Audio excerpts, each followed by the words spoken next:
only the 6th of July and I have 2 books on my read pile. There, that's my bought pile. We'll ignore how many books I've bought this month already, shall we? And you can still get to see them. You can stay. Hi everyone! Today I'm here with a book review. Unbecoming by Jenny Downham.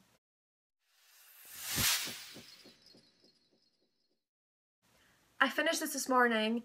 I would have finished it last night, but I was absolutely exhausted and I went to sleep really annoyed that I didn't get to read the last 150 pages. This book is so good. Like, to start off with, you can probably tell it's a pretty bland cover I have here, because this book isn't actually published until September.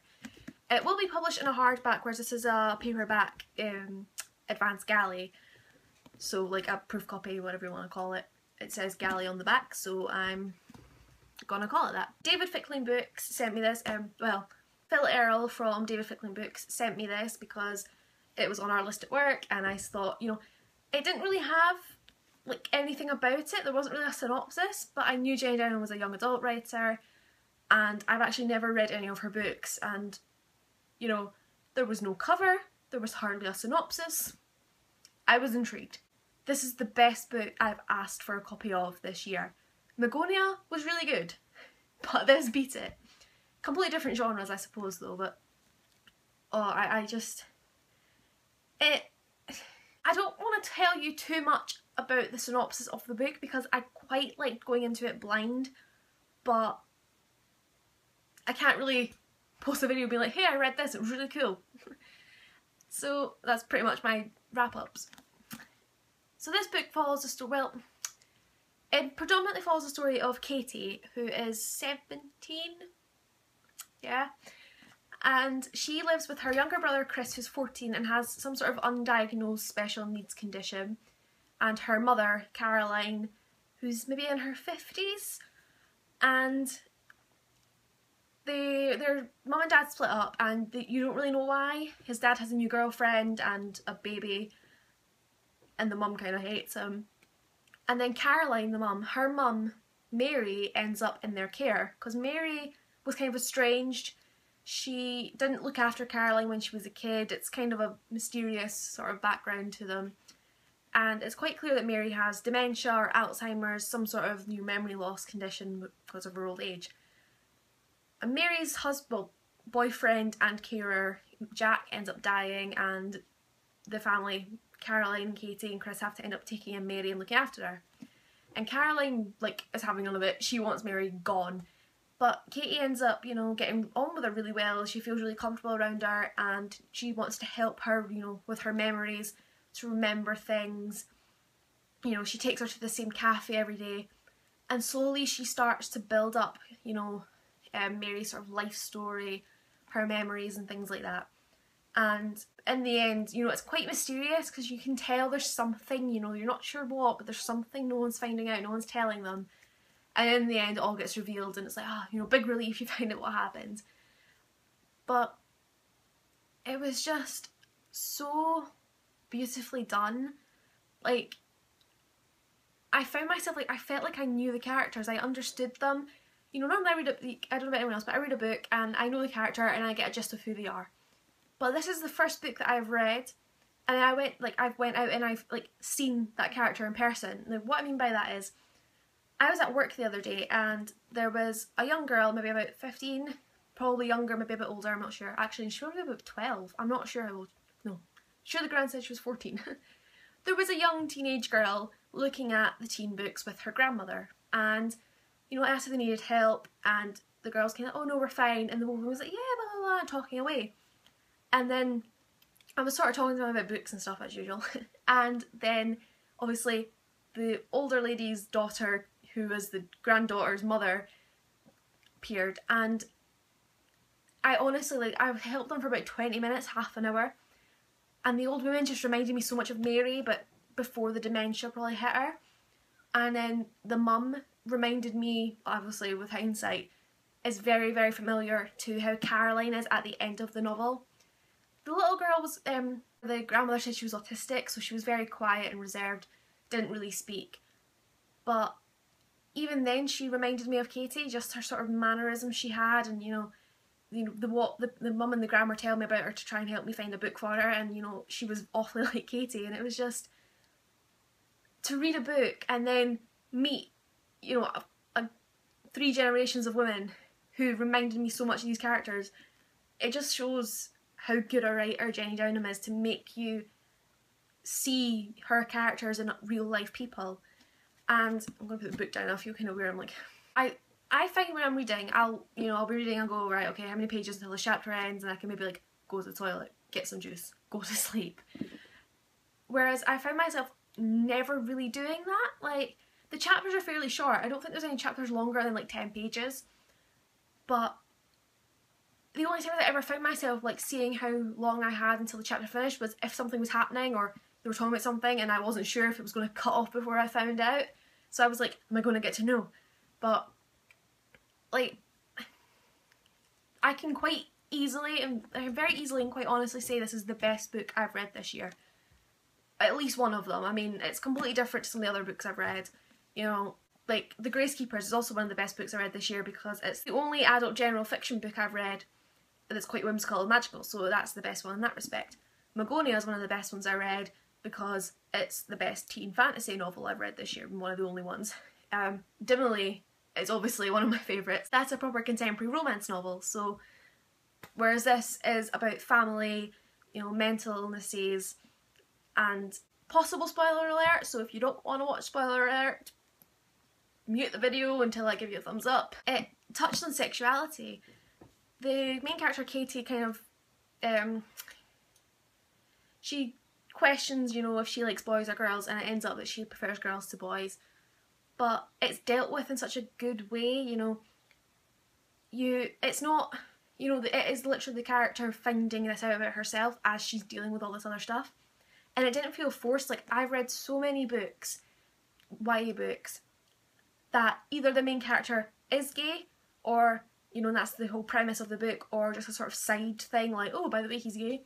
And it's just felt so like, oh, look, this book's about a gay character, and they're awesome, so, you know, it's cool to be gay. Whereas this was literally like a girl who was terrified that she was going to be bullied and judged for this, had watched a girl in the year above her be bullied for it, and ends up falling in love with that girl. And it was just so refreshing to like have a female character in the LGBTQA+, I think that's it, community. Like, it's typically a male character, teenage male, who is gay. Or sometimes it's a character who was assigned male at birth but feels that they are a female. And I actually only know one book like that, so, you know, it's predominantly in the YA scene, gay boys, not lesbian girls, not bis, not trans. You know, I am yet to find a YA book about an asexual character, woman, female, girl, boy, bleh. I'm yet to find a teen book, or any book, but you know, I prefer my teen novels, so, about an asexual, demisexual, you know, grey A, female or male, and that's something I really want to see because it'd be refreshing to have no romance at all, but you know, also awareness of that. So yeah, it was just really refreshing for it to be a female character and not a male character. I don't know if it's just me that hasn't found any books on lesbians or bis, but, or, you know, bi girls, not so much bi boys. I've not obviously seen any bi boy ones either. See what I mean? Why is it gay boys that are getting all the books? I should write one, but I don't really know anything about that. Not that I need to. Love is love, Emma. So yeah, if anyone actually knows any, you know, any more lesbian girl books, that makes sense, especially if you know any grey A, trans, you know, the sort of less accepted, shall we say?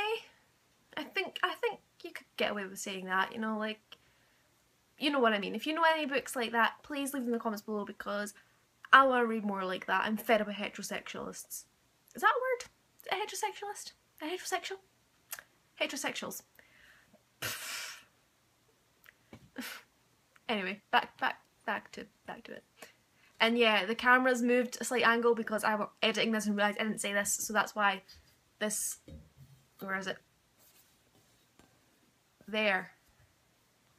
That's why this is in the way. Sorry. Spoiler, possible part is over. Just, it is a wonderful book. It's my first Jenny Downham book and I'm so glad it was. I'm so excited to read her other books now. And I don't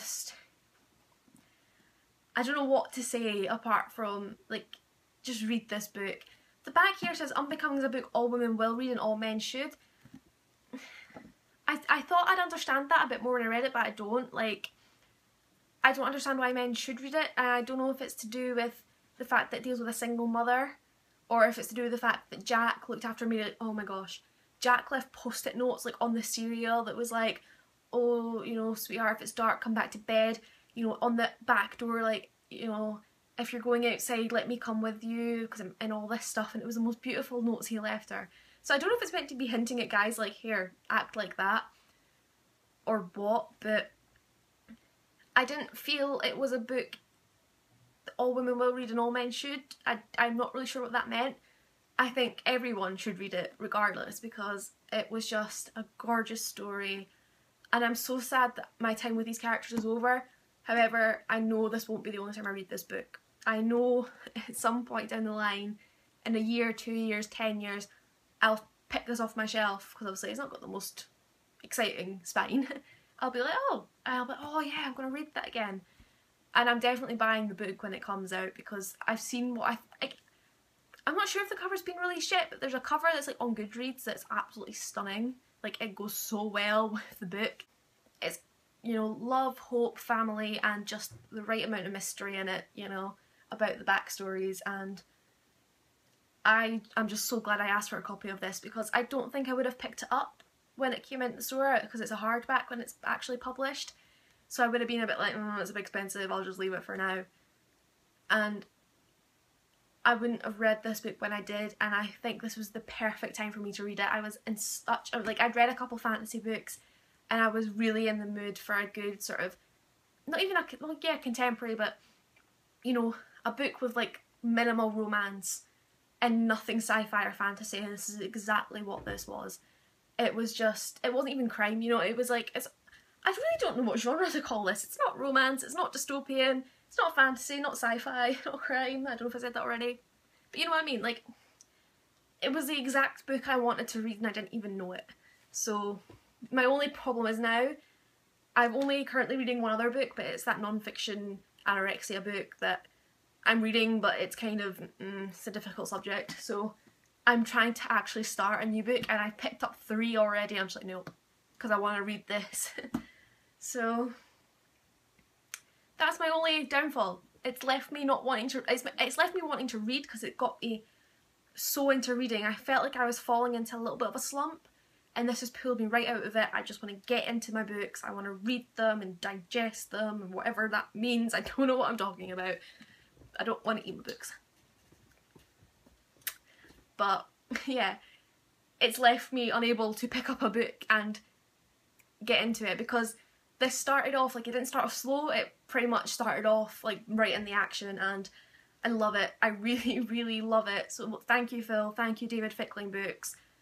I mean, I know I asked for it, but you still sent me it anyway because I asked, and oh, my voice is going. I'm going to have to work hard to find a book this good again, especially one that is sent to me for free. See, there goes the hand clench I was talking about in the Dimly review. I just can't. I love this. Thank you so much, David Fickling Books. Thank you so much, Phil. Thank you, Jenny, for writing this. Sound like I'm doing a speech elsewhere. Thanks, Mum, for encouraging me to read as a kid so I could enjoy this book. As I said, it doesn't come out until September, so I'm sorry, you're going to have to wait a while until you can read this. And I was going to wait a while to do a review so that I could be like, hey, look what book comes out next week. But I can't wait any longer to talk about it.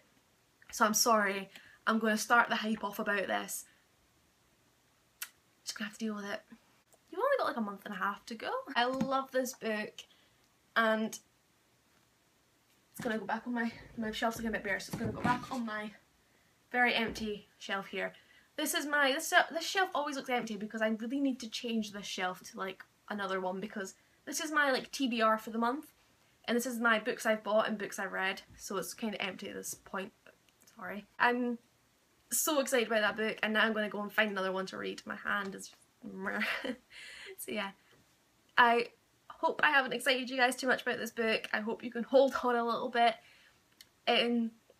This will be so worth the wait. If you're interested in this book, I promise you it's so worth the wait for it. And even if you're not too interested in it, I think you should buy it anyway, because it's literally like perfect.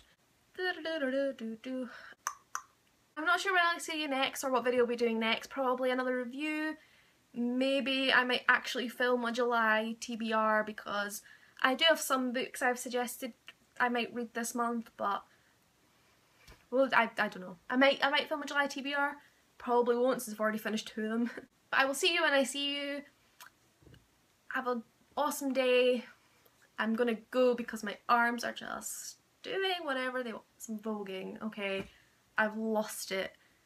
It's the heat. It's been really hot here and I'm boiling right now, so yeah. I'm gonna go. So I hope you enjoyed the video. Please give it a wee thumbs up, just tell me you liked it. Leave a comment below. If you're excited for it, let me know, and please subscribe if you enjoy hearing me talk about books. I don't know. See you later, guys. I'm not waving, I don't like that. I'm doing that thing again. See you later, guys. Bye!